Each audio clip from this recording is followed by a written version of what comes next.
My name is Natalie Carter. I'm 35 years old. And the strange thing about ruining your own life is that it never feels like ruin when it starts. At first, it feels like relief, like breathing after holding your lungs tight for too long, like someone cracked open a window in a room you didn't realize had gone stale. That's the lie, anyway.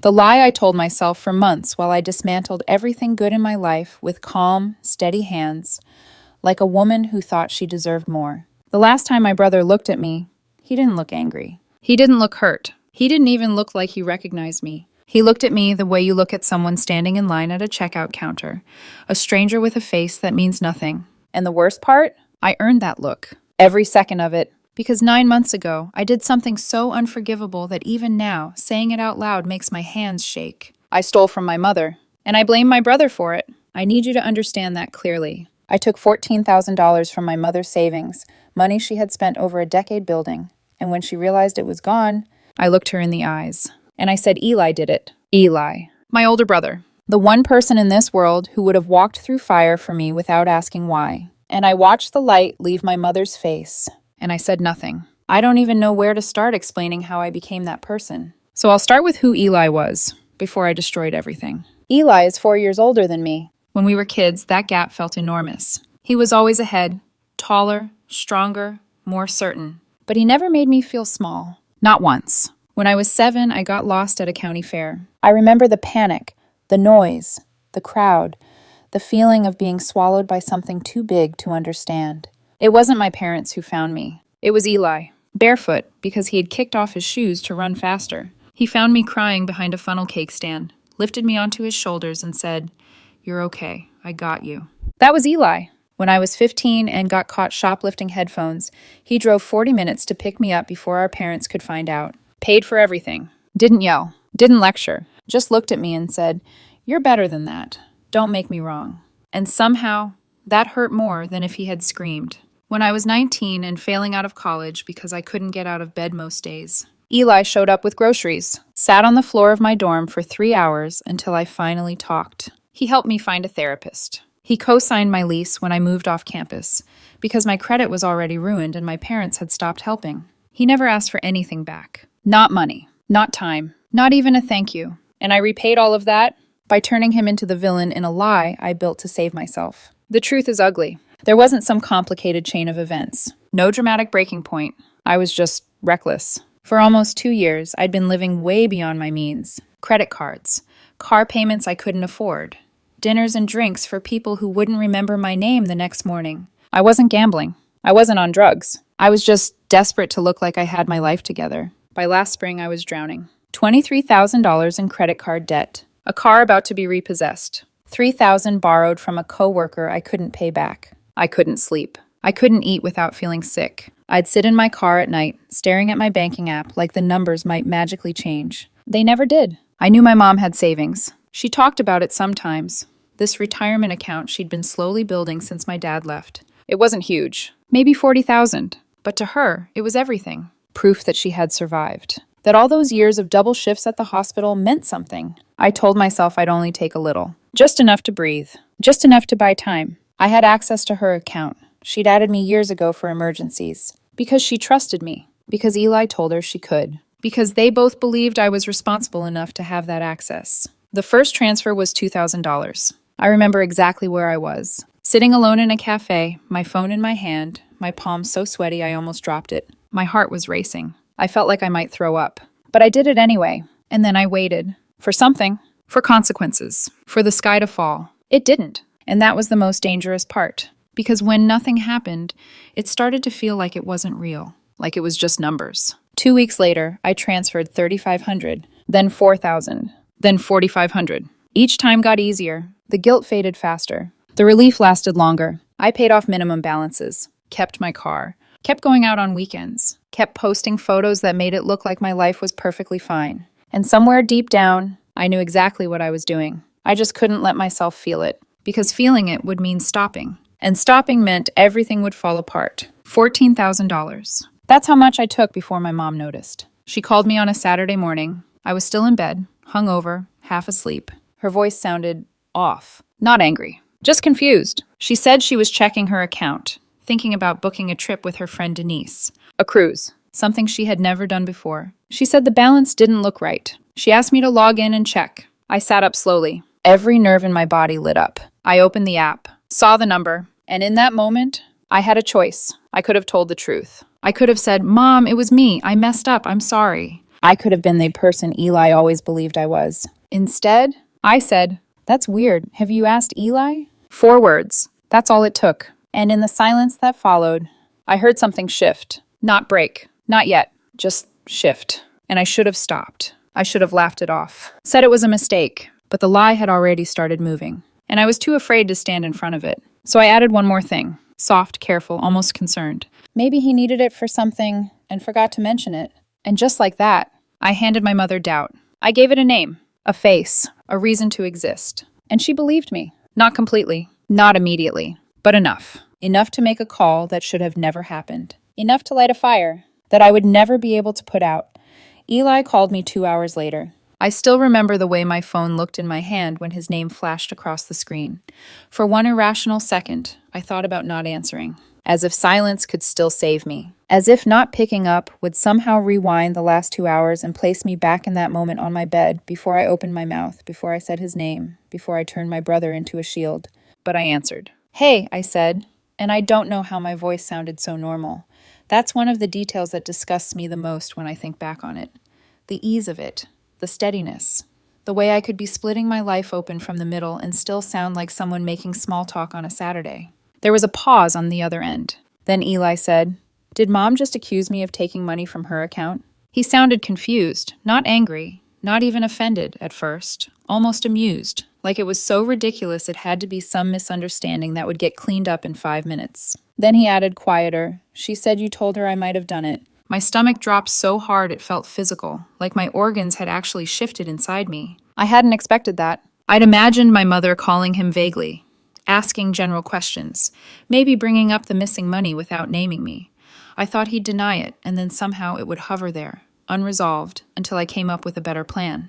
That's the thing about selfish people. We think in 5-minute increments. We think in escape routes and deflections and immediate relief. We don't think about the full shape of the damage until we're standing in the middle of it. I didn't say that, I told him. The lie came so fast it almost interrupted my own heartbeat. I just said maybe she should check with everyone who had access. She probably jumped to conclusions. Another pause. Longer this time. "That's only me and you," Eli said. His voice had changed. Still calm, but flatter now, more careful. Like he was suddenly walking barefoot across broken glass and trying not to let me hear him bleed. "I know," I said quickly. "I'm sure it's some kind of bank error. I'll help her figure it out." I remember gripping the edge of my mattress so hard my fingers cramped. The whole room felt too bright. My apartment looked filthy in that moment. Laundry on the chair, takeout containers on the counter, a lipstick-stained glass of water on the nightstand. All the little signs of a life that was already slipping. On the other end, Eli exhaled. "Yeah," he said. "Okay, let me know." That was all. No accusation, no anger, no demand. Just trust, still trust somehow. And I hung up feeling worse than I had before. Because now the lie had a witness. Now it had touched him. Now it wasn't just a thought I had flung into the air, hoping it would disappear. Now it was moving. Over the next 2 weeks, it grew teeth. My mother started calling more often. At first, her questions were tentative. She sounded embarrassed for even asking them. She kept qualifying everything, as if saying it gently could make it less insulting. "Do you think maybe Eli borrowed it and forgot to mention it? Has he said anything to you about money lately? Do you know if he's struggling more than he let on?" And every time I had another chance to stop. Every single time. I could have ended it. Could have said, "Mom, no, don't do this. It was me." Instead, I kept feeding the machine. Not with direct accusations. That would have required courage. Even my cruelty was cowardly. I did it the sneaky way. The way people do when they want to sound compassionate while quietly destroying someone. I don't want to believe it either. I'm just saying something doesn't add up. Maybe he was embarrassed. Maybe if it was him, he panicked. I wrapped every blade in soft cloth before handing it to her, and she took them. I think because I was crying sometimes when we talked, because I sounded scared, because guilt and fear can mimic sincerity so well that even the people who know you best can mistake one for the other. The stress of it started eating through me. I stopped sleeping. Or maybe that's not true. I slept, but it never felt like rest. I'd wake up with my heart racing, already halfway into panic before I fully opened my eyes. I started having panic attacks in the shower. I'd stand there with the water hitting the back of my neck, pressing my forehead against the tile, trying to breathe through the tightness in my chest while steam filled the room and made it feel like I was suffocating faster. At work, I'd lose whole stretches of time staring blankly at my computer screen, rereading the same email 5 times without understanding a word. My coworker Marissa asked me once if I was okay. I smiled and said, "Yeah, just tired." Tired. As if exhaustion was the problem. As if what was hollowing me out wasn't the knowledge that I had turned the best person in my life into a suspect and then built a scaffolding around the lie so it could survive without me. But still, I didn't stop, because by then the lie had become load-bearing. If I pulled it out, everything would collapse. My debt, my mother's trust, my brother's faith in me, my own fragile idea of myself as someone who was flawed, maybe, but not monstrous. So I kept going. I kept adding rooms to a house made of smoke. The confrontation happened at a family dinner. Of course it did. Why do the worst moments of a family's life always happen under warm lights, around food nobody will remember tasting? It was at my mother's place on a Tuesday night. My aunt was there. My cousin Janelle, too.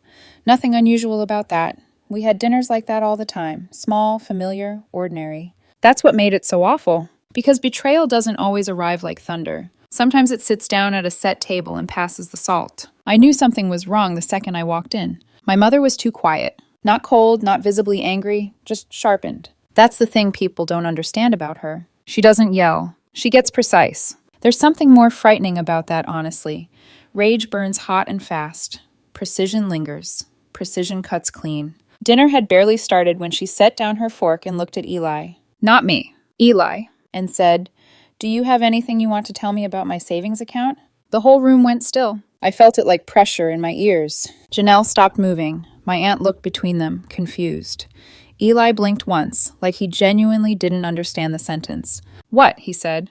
His voice was almost soft. "My mother didn't raise hers. $14,000 is missing," she said, "and I want to know if there's something you need to tell me." For a second, Eli just stared at her. Then confusion turned into hurt so quickly it almost made me gasp. Not because he was guilty. Because he wasn't. Because he had no defenses ready for a betrayal he didn't know he was standing inside. "Mom," he said carefully, "I didn't take your money." "Then where did it go?" she asked. "I don't know, but it wasn't me." And then she looked at me. I felt every eye in the room land on my skin like sparks. There are moments in your life when time doesn't slow down exactly. It just becomes unbearably detailed. I remember the pattern on the tablecloth, the condensation sliding down the side of my water glass, the smell of roasted garlic from the potatoes, the sound of a fork gently tapping porcelain somewhere to my left. I remember Eli turning to look at me. Not dramatically, not with outrage. He just turned. Like, of course I would say something now. Of course I would fix this. Of course I would laugh awkwardly and tell our mother there had been some terrible mistake. He looked at me the way someone looks toward home. And I did the thing I will hate myself for until I die. I looked down at my plate, and I said nothing. Silence is not neutral. I know that now in a way I never understood before. Silence can be testimony. Silence can be a blade. Silence can be the loudest accusation in a room. Mine was. My silence told my mother I would not defend him. It told my aunt there must be a reason. It told Janelle that whatever this was, I was too ashamed to speak. But worst of all, it told Eli exactly who I was willing to become to save myself. When I finally forced myself to look up, he was still watching me. I will never forget his face. It moved through confusion first, then hurt, then disbelief. And then something else, something quieter, more devastating, a kind of resignation. Like he was watching a bridge collapse in front of him and realizing in real time that no amount of wanting could hold it up. He wasn't looking at our mother anymore. He wasn't looking at anyone else. Just me, like he was searching for the sister he knew, the girl he found behind the funnel cake stand, the teenager he picked up from the security office, the college freshman he sat beside on a dorm floor until she finally admitted she was drowning. He was looking for her, and I wasn't there. "All right," he said. That was it. 2 words. No defense, no fight, no scene. Just those 2 words, quiet enough that they almost disappeared into the room. He pushed back his chair slowly, picked up his jacket from the back of it. My aunt said his name, I think.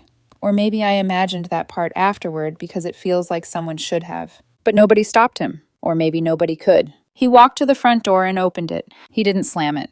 That would have been easier, somehow. He closed it softly. A gentle click. The sound of someone leaving carefully because they already know they won't be back. No one spoke for almost a minute after that. A full minute. Do you know how long that feels when you're choking on something you created yourself? My aunt started stacking dishes, though no one had really eaten. Janelle stared at the table like there might be answers hidden in the wood grain. My mother pressed her lips together and gave one small nod, like a verdict had just been delivered. And I sat there with my fork in my hand and my pulse screaming in my ears, feeling something inside me finally understand the scale of what I had done. The silence after Eli left didn't feel like peace. It didn't feel like resolution. It felt like the exact sound trust makes when it dies. And I sat inside it, drowning. Eli didn't block me right away. That part haunts me almost more than the rest, because it means he waited. Even after that dinner, even after I sat there like a coward and let my silence convict him, some part of him still left a door open. For 3 days after that night, my phone stayed quiet.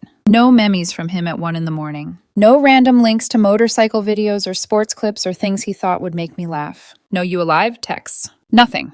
But his number was still there. His contact photo, too. A picture of the two of us at a Braves game 2 summers earlier, both sunburned and grinning like idiots. Every time I scrolled past his name, I felt sick. Because the opening was still there. He was giving me time. He was waiting for me to say it. I know that now. At the time, I told myself I was waiting for the right way, the right moment, the right words. But there are no right words for that kind of confession. There is only courage, or the lack of it. And I had none. So I did nothing. On the 4th morning, I woke up and checked my phone before I even got fully out of bed. His contact photo was gone. Then the custom name. Just a number now. A plain string of digits where my brother used to be. I stared at our text thread. The last message was from the week before dinner. He'd sent me a video of some guy restoring a vintage motorcycle with the caption, "This is going to be us one day." I had heart reacted to it. That stupid little red heart sat there beneath the message like a monument to a version of me that no longer existed. I called him. It rang 4 times and went to voicemail. I called again. Same thing. The 3rd time, it didn't ring at all. Straight to voicemail. That's how I knew. He had blocked me. I sat on the edge of my bed with my phone pressed against my ear, listening to his recorded greeting. "Hey, it's Eli. Leave a message and I'll hit you back." His voice was warm, casual, familiar. The voice of someone who still existed in the world, just not for me anymore. And something inside my chest didn't crack. That word is too small. It caved in. Like a building that had been condemned for months, finally giving up the performance of standing. I wanted to cry. I think some broken part of me expected tears to come as proof that I wasn't beyond saving. But nothing came, because another part of me knew the truth. You don't get to sob dramatically over a house you set on fire yourself. You don't get to act shocked by smoke when your hands still smell like gasoline.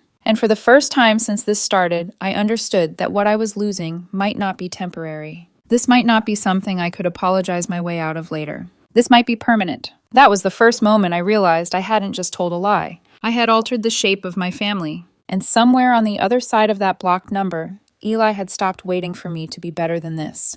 The truth didn't explode. It didn't come crashing in all at once like I had imagined in my worst moments.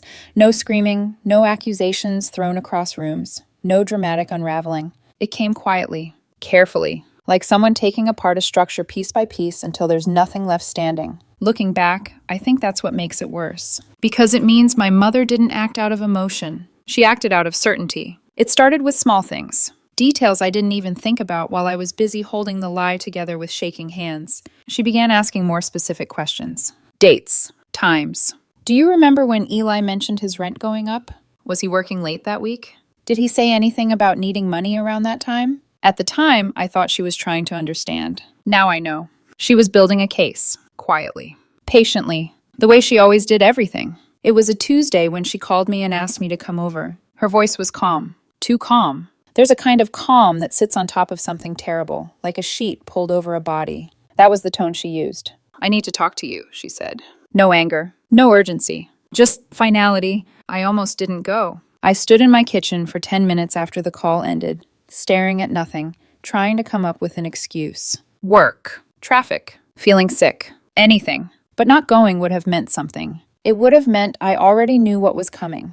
And I wasn't ready to admit that, even to myself. So I went. She was sitting at the kitchen table when I walked in. No food. No coffee. Just her. And a manila envelope. She didn't look up right away. That's when I knew. Not suspected. Knew. "Sit down," she said. I sat. The chair felt too hard. The room too quiet. Even the air felt heavy, like it was pressing down on my chest. She opened the envelope slowly, pulled out a stack of papers. Bank statements. Printed. Highlighted. Annotated. Every transfer I had made. Every single one. Dates circled in red. Amounts underlined. And next to each one, notes. Small, precise handwriting. Eli. At work. Time clock confirmed. Eli. Doctor's appointment. Verified. Eli. Out of state. Photos attached. My stomach dropped so hard I thought I might pass out. This wasn't suspicion. This wasn't a conversation. This was proof. And worse, this was effort. She had spent weeks doing this, weeks quietly dismantling the lie I had built, piece by piece, until there was nothing left but the truth sitting naked in front of both of us. She looked up at me, and I swear, I have never seen an expression like that on another human being. It wasn't anger. That would have been easier. It wasn't even disappointment. It was grief. Pure, heavy, suffocating grief. Like I had died. And the person sitting across from her was just something wearing my face. Was it you? She asked. She already knew. We both knew she already knew. But she gave me the question anyway. One last chance. Not to escape, but to choose who I was going to be in that moment. I opened my mouth, closed it, opened it again. And the word that came out was so small it barely felt real. Yes, she nodded. Slow, deliberate, like she had braced herself for a blow and was finally letting it land. $14,000, she said. Not a question. A statement. I was going to pay it back, I said. And even as the words left my mouth, I knew how empty they sounded. How meaningless. How insulting. She didn't react to that. Not immediately. She just kept looking at me. And then she said the thing that broke her. Not the theft. Not the money. You let me blame your brother. Her voice cracked on that last word. And that was it. That was the moment everything shifted. Because I could see it, clear as day. If I had just stolen the money, she might have been angry. She might have been disappointed. But she would have understood it as desperation. A mistake. Something human. But what I did to Eli, that wasn't desperation. That was cruelty. Calculated. Sustained. And aimed at the one person who had never once failed me. She pressed her hand over her mouth, closed her eyes. And then a sound came out of her that I don't think I will ever forget. It wasn't a sob.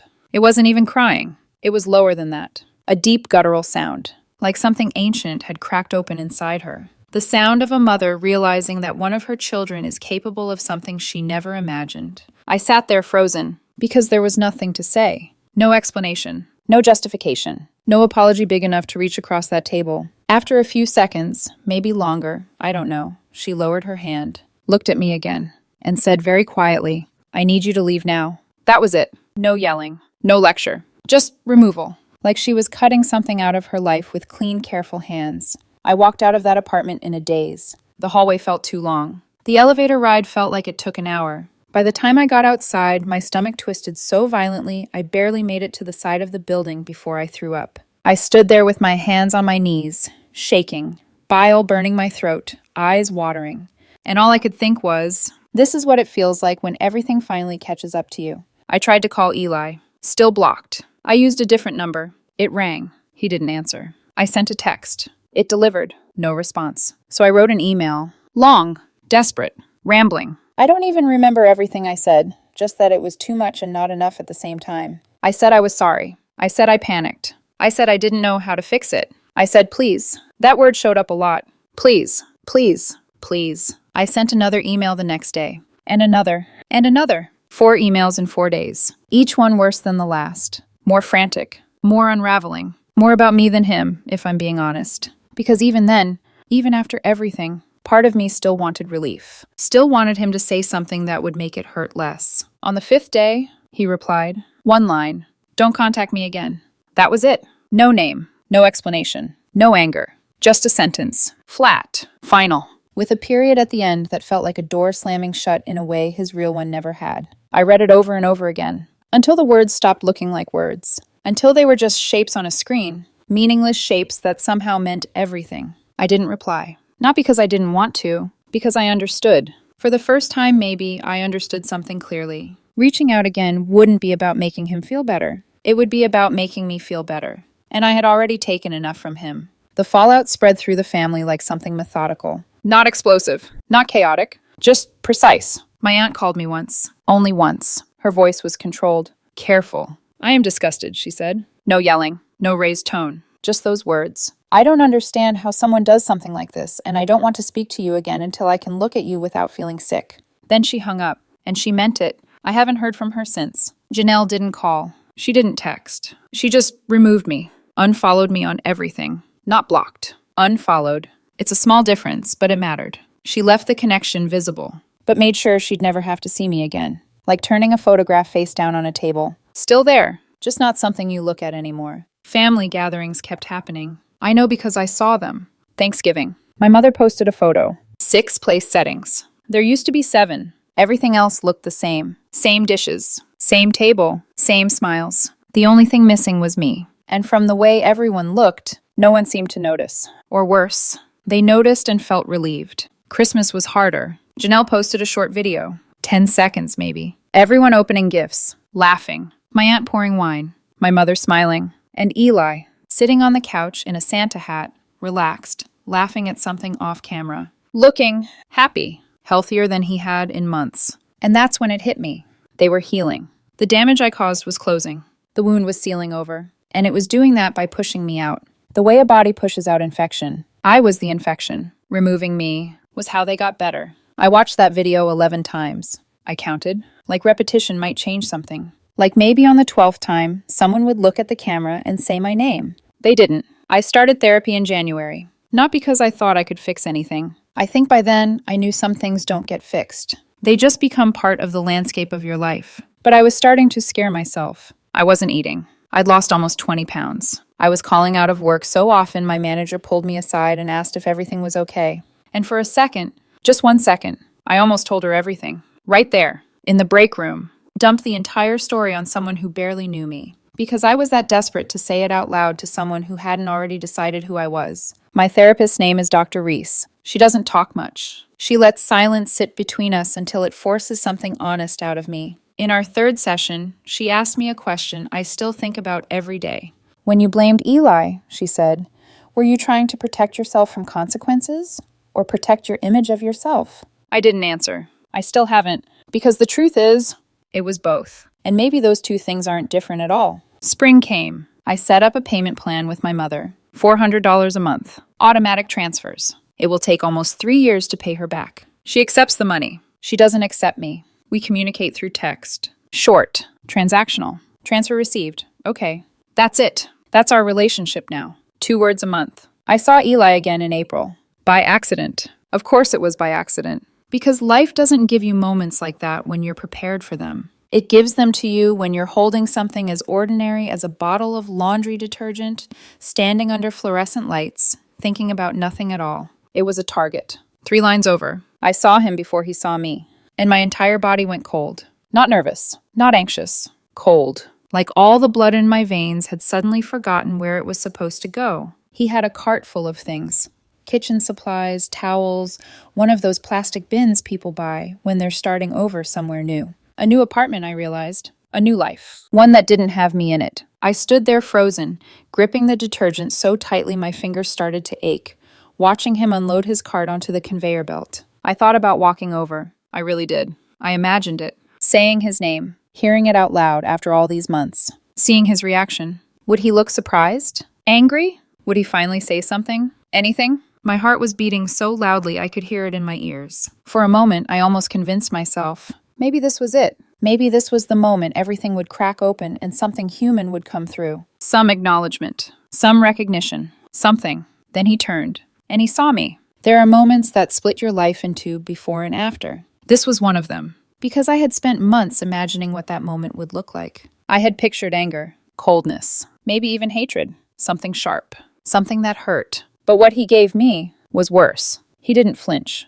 Didn't hesitate. Didn't even look surprised. He looked at me the way you look at someone who means nothing to you. Blank. Neutral. Like I was just another person in line. Another face in a crowd. A stranger. And then he turned back to the cashier and kept unloading his cart. That was it. No confrontation. No words. No scene. Just nothing. And I think that's when it finally settled into my bones in a way it hadn't before. I am not his sister anymore. I am not someone he lost. I am not someone he misses. I am not even someone he hates. I am no one to him. And there is something so absolute about that kind of absence that it leaves no room for hope. Because anger means there's still something there. Pain means there's still something there. Even disappointment means there's still something there. But nothing. Nothing means the door isn't just closed. It's gone. I left my cart right there in the aisle. Walked out of the store without buying anything. I don't remember the drive home. I don't remember unlocking my door. I just remember sitting on the edge of my bed, staring at the wall, trying to process the feeling of being erased from someone's life so completely that even your presence doesn't disturb the air anymore. That night, I cried, really cried, for the first time since all of this started. Not the quiet, controlled tears that slip out when you're trying to keep yourself together. Not the shallow kind of crying that feels more like pressure release than emotion. This was different. This was ugly, loud. It felt like something inside me had finally broken all the way through. And maybe that's because, for the first time, I wasn't crying for what I had lost. I was crying for what I had done. Some nights, I scroll through our old messages. I know I shouldn't. Dr. Reese says it's self-punishment disguised as nostalgia. She's right, but I do it anyway. I sit in the dark with my phone, brightness turned all the way down, and read through years of conversations like I'm flipping through a photo album of someone else's life. Inside jokes I don't remember the origins of. Plans we made and actually followed through on. Random check-ins. Did you eat? You alive? Call me when you get this.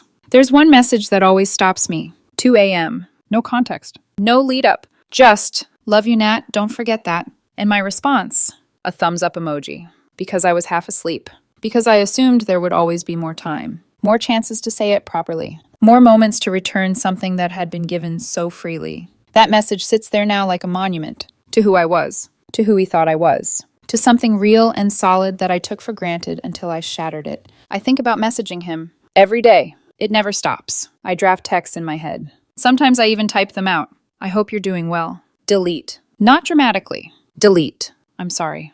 Delete. Because what's the point? What could I possibly say that would undo what I did? Sorry doesn't rebuild a bridge you burned while someone was still standing on it. Sorry doesn't unmake months of doubt. Doesn't give back the nights he probably spent wondering why his own mother was looking at him differently. Why family dinners felt like interrogations. Why his sister, the one person he trusted without hesitation, sat there and let him take the fall. There's something people don't talk about when it comes to betrayal. You don't just lose the person you hurt. You lose every version of yourself that existed in their eyes. Eli saw me as someone worth protecting, worth showing up for, worth believing in. And now, I'm the person who stole from our mother and blamed him for it. That's the final version.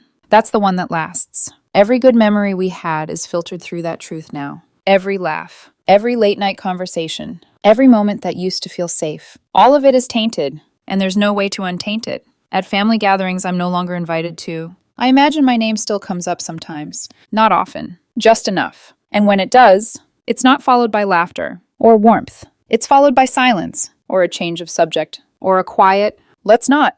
I've become a cautionary tale. The example people use when they talk about trust. Remember what happened with Natalie? My name said the way you say the name of something you don't want to catch. I deserve that. I do. That's not me trying to sound accountable. That's just the truth. I made a choice. Not one. Dozens. Over weeks. Each one worse than the last. Each one another layer of dirt over something that used to be alive. I had chances to stop. So many chances. And I didn't take a single one. Now I live here. In the world I created. It's quiet. Not peaceful. Just quiet. The kind of quiet that presses down on your chest at 3 a.m. when you're staring at the ceiling and thinking about a door that closed with a soft click and never opened again. I used to have a brother who loved me without conditions. Now I have a payment plan, a therapist, and a voicemail greeting I'll never hear again because the number it belongs to doesn't recognize my name anymore. And every time I close my eyes, I see him in that checkout line, turning toward me, looking straight through me, with the emptiest expression I have ever seen. Not anger, not pain, not even disappointment, just nothing. And that nothing, that absence, that complete erasure, is where I live now.